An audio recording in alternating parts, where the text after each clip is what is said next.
좀 모니터로 해가지고 지금도 KTX 제가 특실을 요즘 안 타봤는데 이런 모니터가 들어오나요? 아, 필요 없었. 특실이 없죠. 네, 없었던 것 같아요. 저기 항공기식으로 좀 만들었습니다.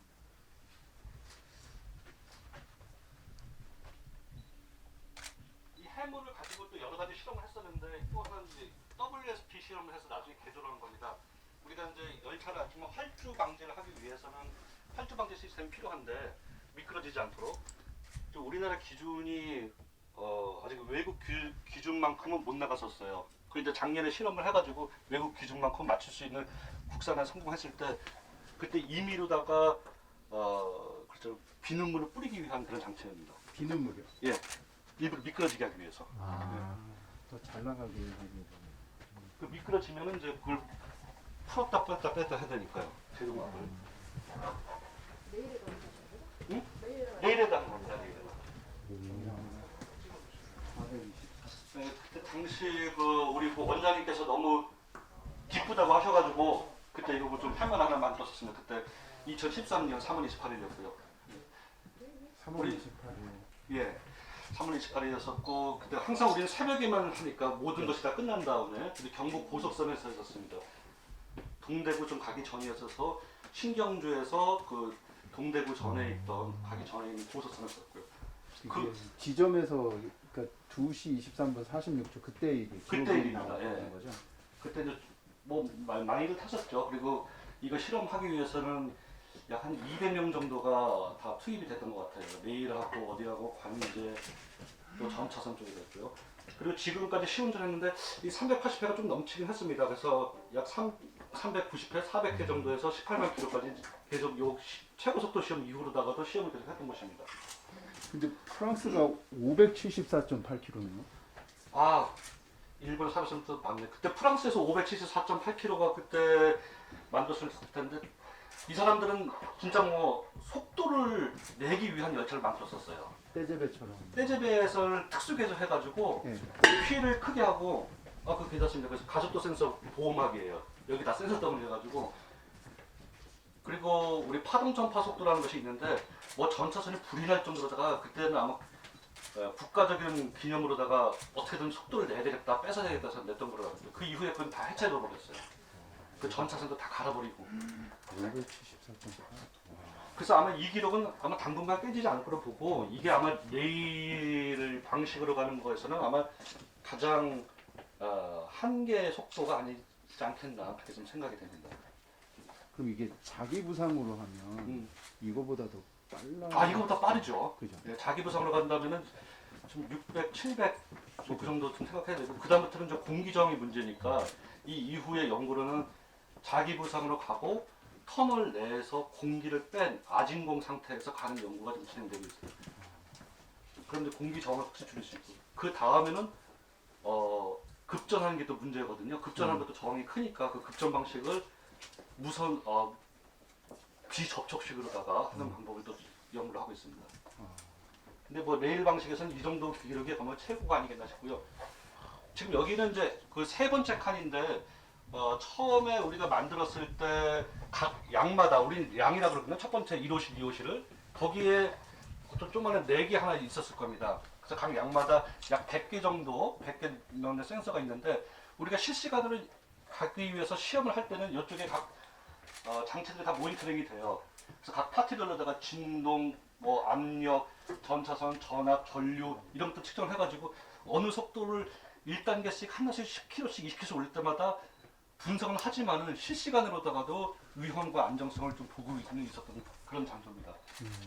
그래서 여기서도 관측에 이제 책임자가 한 명이 있고 각 파트별로 있고 또 한 사람은 운전실에 있어가지고 운전실에서 총괄 지휘를 하면서 어떻게 주의할 사람이 있고 여기서 이제 실시간에다가 어떤 자료를 말을 해주고 이렇게 했었습니다. 이거를 전부 다 운전실 갖고 갈 수는 없는 분들이시고요. 뭐 600개 신호 한 번에 볼 수는 없으니까요.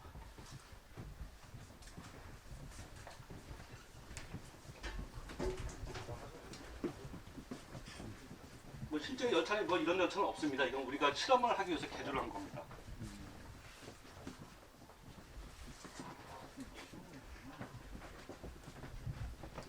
자, 그럼 해무 외에도 또 다른 연구들이 많이 있었는데 앞서 궤도 검측이 있었고 또 활주 방지 장치도 있었고 했지만 이 이후에 또 이제 우리가 380회 시운전 활동안에 이건 또 센서로다가 무선으로다가 보내주는 그런 또 실험을 했었어요.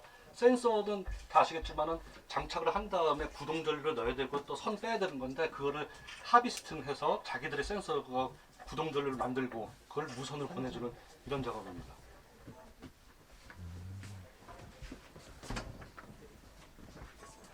이제 비눗물 투하하는 그런 장치고요. 여기는 이제 가족실과 편의를 갖다는 그런 것입니다. 편의실과 지금 편의실은 상당히 있는데요. 편의실과 우리 카페테리아를 보시고요. 연구를 하다가 보면은 어떤 기술적인 거, 어떤 속도라든지 진동을 줄이는 거 외에 승객의 편의성을 주는 것을 좀 필요로 하게 됩니다. 그래서 아까 가족실이라는 게 있었고 여기서 카페테리아라고 한번 편의를 한번 봐준 거예요. 우리가 창문으로다가 앉았을 때 창문을 보는 거하고 서가지고 여기는 창문이 두 개예요. 위에 아래 위에 아래. 이랬을 때 만족감은 어느 게 좋냐? 뭐 그거는 저도 수치는 잘 모르겠습니다. 저는 엔지니어다 보니까.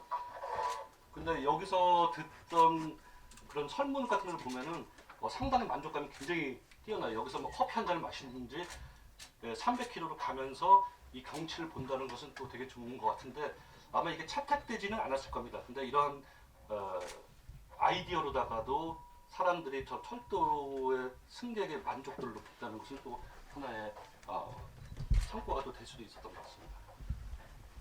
그럼 이게 지금 400km로 달릴 때 이 유리가 그럼 수소 유리. 우리 그 고성열차 똑같은 유리에 강도 실험 다 했었기 때문에 그때 깨지거나 뭐 그런 건 없었습니다.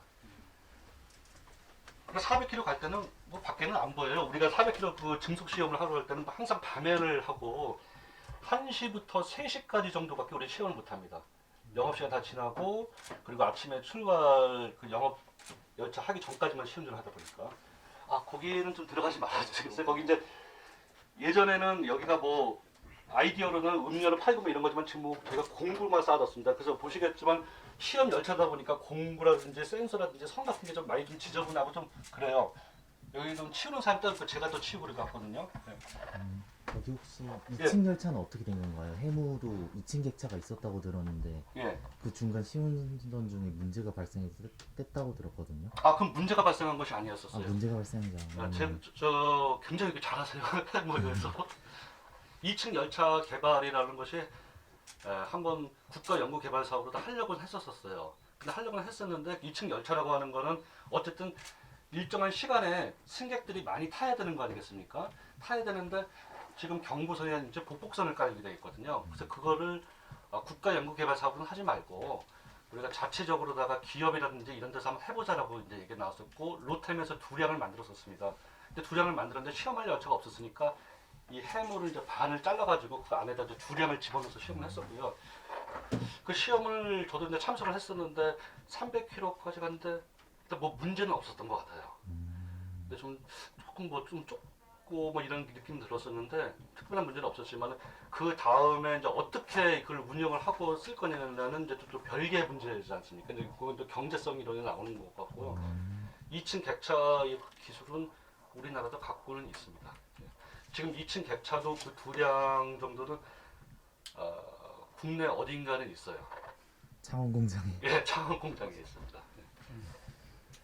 두량이 있구나. 프랑스를 사용하고 있는.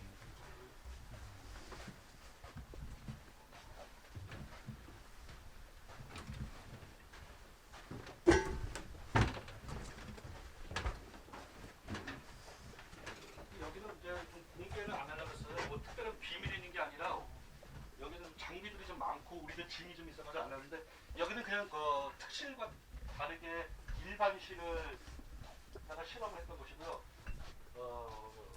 우리가 또 하나 특이했던 것은 일반실에 의자를 한번 늘려버리는 실험을 했었어요. 저쪽은 이제 2x2고 여기서 이제 둘 앉는 그런 의자인데 어쨌든 공간은 나오고 사람은 탈 수는 있겠더라 이런 결론을 얻었습니다. 이건 뒤로 붙이는데. 그래서 통과하는 데는 이제 문제는 없고, 근데 이제 의자의 폭이 좀 좁아진다는 것이 있는데 일본에서는 아마 일반실에서도 이렇게 3개, 2개 이런 데가 좀 있을 거라고 생각합니다. 그래서 우리나라도 못하는 건 아닙니다. 개발을 했었습니다. 근데 이제 코로나 때문에 이건 어렵겠네.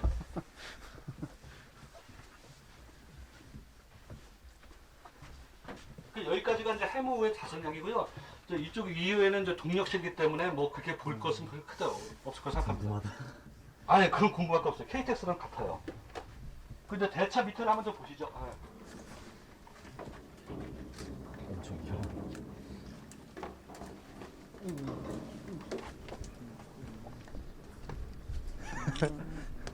어? 괴검차 신형이다. 우와.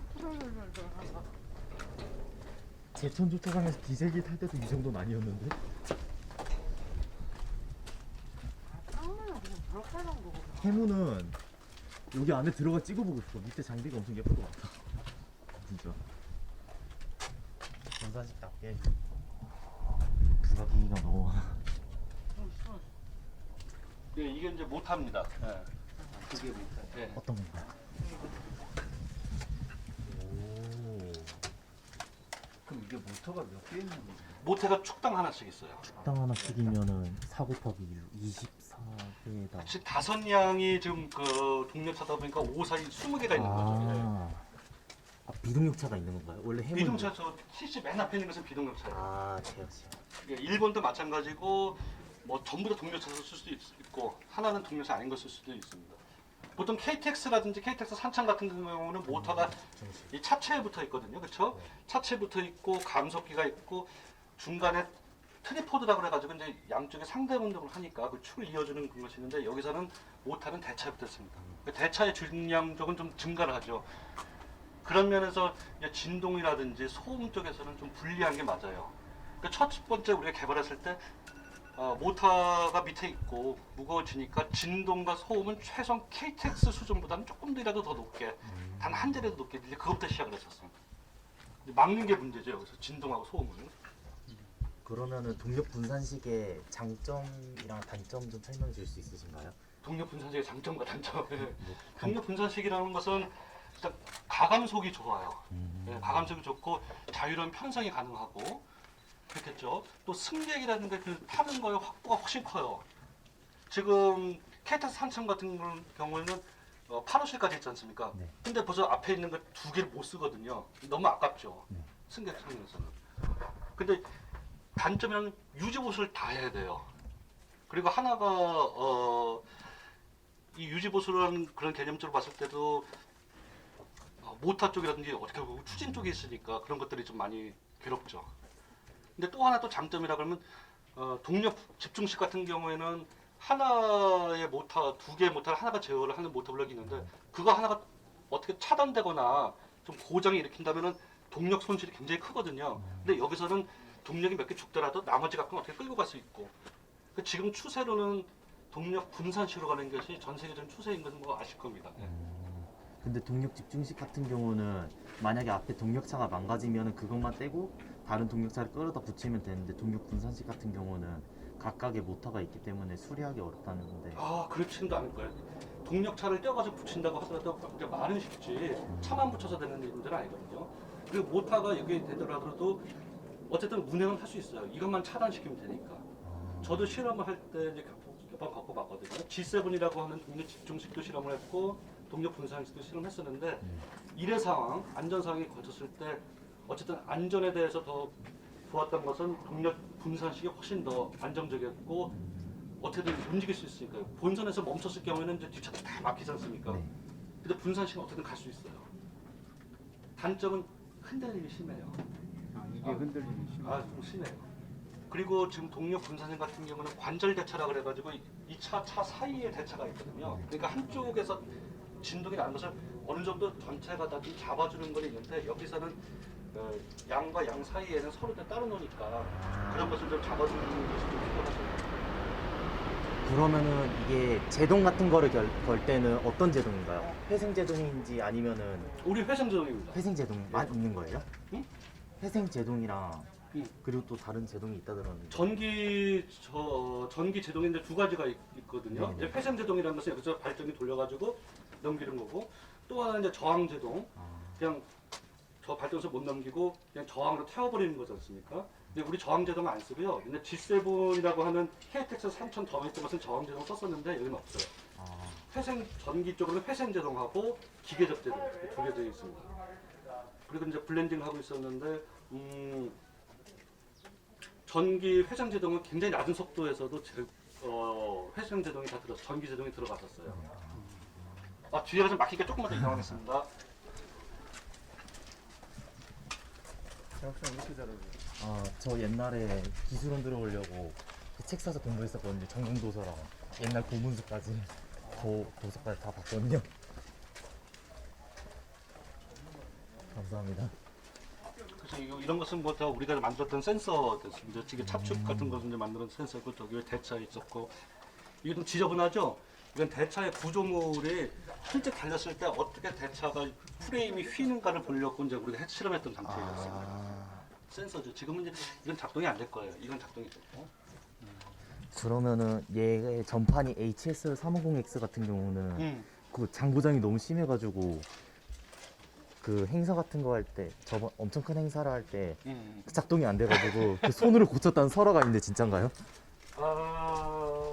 그때가 300km 해가지고 무슨 실험을 할 때 320km 실험을 할 때였던 거 네, 기억해요. 그때 321.8km 찍을 때. 예, 그때 찍을 때였었는데 설득실험은 원전에 때 김기현 단장님이 계셨을 때 모든 행사를 천안 아산역에서 하려고 했었어요. 근데 나가려고 했을 때 모터블럭이 작동이 안 했었죠. 변압기에서 오는 그 보조 전원 장치라고 하는 게 있는데 그게 작동이 안 해가지고 그 행사는 결국 취소가 됐고, 그리고 연구원들은 남아가지고 다시 그걸 고쳐서 1시간 반 뒤에 다시 실험을 했었어요. 네. 자존심은 있잖아요.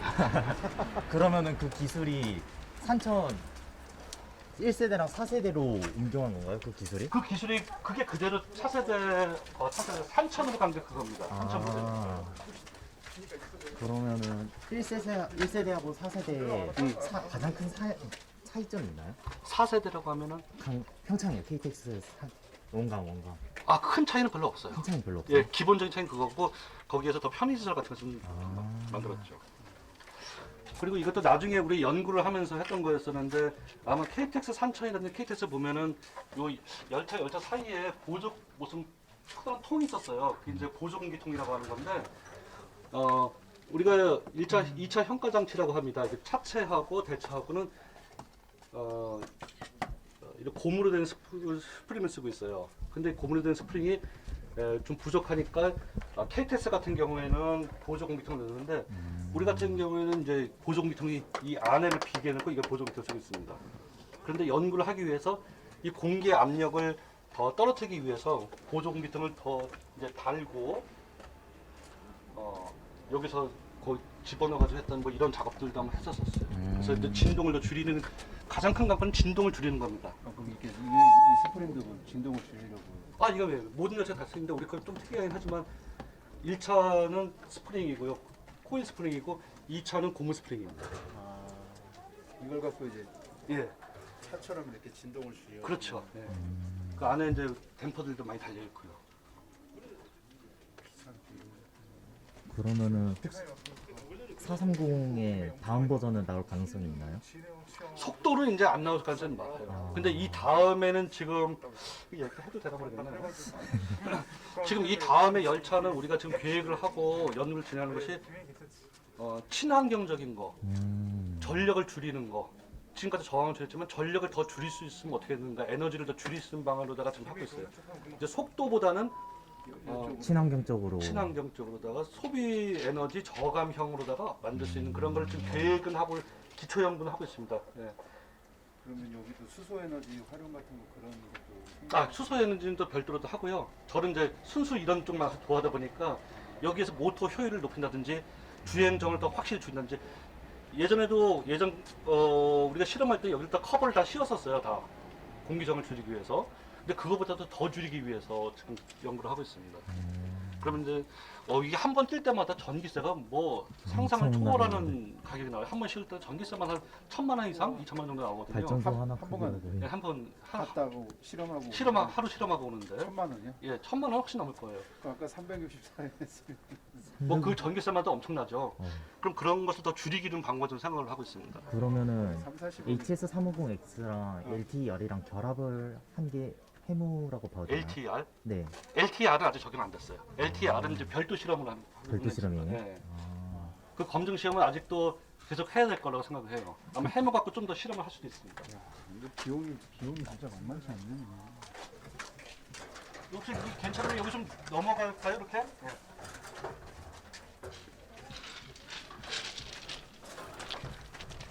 돌아서 가셔도 되고요. 기름차량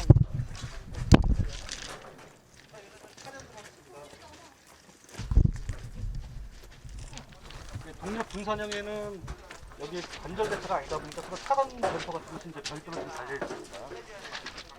궁금 하나 있어요. 네. 정보소에서 지금 아직 그 신호체제가 400핀인가? 거기까지밖에 아직 그 신호체가 어떻게 안 된다더러 만약에 나중에 더 기술 발달돼가지고 이런 430km 정도 되는 고속열차가 상용화되면 고속 그 정보고속선 이렇게 신호 체계도 싹 다 바꿔야 돼요. 근데 그것도 엄청난 계획이라 나중에 이렇게 종합적인 계획이 있나요? 종합적인 계획은 먼저 공단에서 세워주셔야죠. 그리고 지금 신호 체계는 350까지는 되어 있습니다. 근데 신호 체계 때문에 이게 네. 맞아요. 우리도 그럼 시험을 할 때 어떻게 400km를 갔었느냐. 이게 또 안 되잖아요. 어떻게 보면 우리는 그 신호가 놀라운데기는 신호는 이제 안전을 위한 거니까 비상을 딱 잡고 해서 멈추게 돼 있거든요. 근데 그 부분을 이제 조금 스위칭하면서 이제 갔었던 거였고요. 이 이후에 400km 신호는 지금 만들고는 있고 우리 차로도 실험도 많이 했었습니다. 그리고 그거를 지금 설치를 하려고 지금 한다고 들었어요.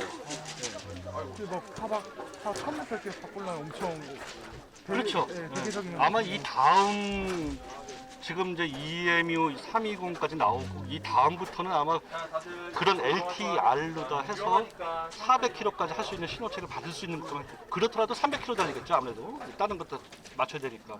그래도 신호의 시설물 쪽은 아마 더 업그레이드 시키는 것은 돈이 들더라도 해야 될 일이에요. 그러면 만약에 서울에서 부산까지 이걸로 간다고 가정하면 한 몇 시간 정도 걸려요? 무정차로 하면 무정차로 한다 그러면은 그때가 1시간 30분 이내로 들어오는 것만 20몇 분에 했었고요. 근데 그게 이제 정치적인 거하고 많이 하시다 보니까 중간에 정차를 하면 이제 다 끝장이거든요. 그래도 서대동물은 무조건 쓰니까 네, 다 사야 할 수밖에 없죠. 그러면은 지금 네. ITX 새마을로 다니는 게 EM 150이잖아요. 이 150이라는 거는 중년을 하게 되면은 앞에 차가 터진다는 그런 소문이 있던데 진짠가요? 출발 제어를 못 한다고. 그런 일 없어요. 안 퍼져요. 그럼 EMU 250이나 320 같은 경우는 중년 복합을 할 수 있습니다. 있는 네, 거죠? 중력보다 할 수 있고요. 그 ITX가 이제 EMA 150이라 하는데 그 고속 열차 측면에서 이제 동력 분산형이라고 하면 이제 그 얘기는 맞지만은 고속 열차 측면에서는 이제 250부터가 뭐 중고속 열차로도 볼 수는 있을 겁니다. 예. 근데 동력 분산형으로 갔다는 측면에서는 이제 ITX도 하지만 나는 이제 고속 열차 담당이거든요.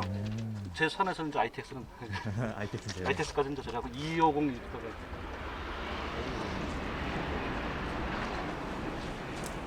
그러면 근데 의외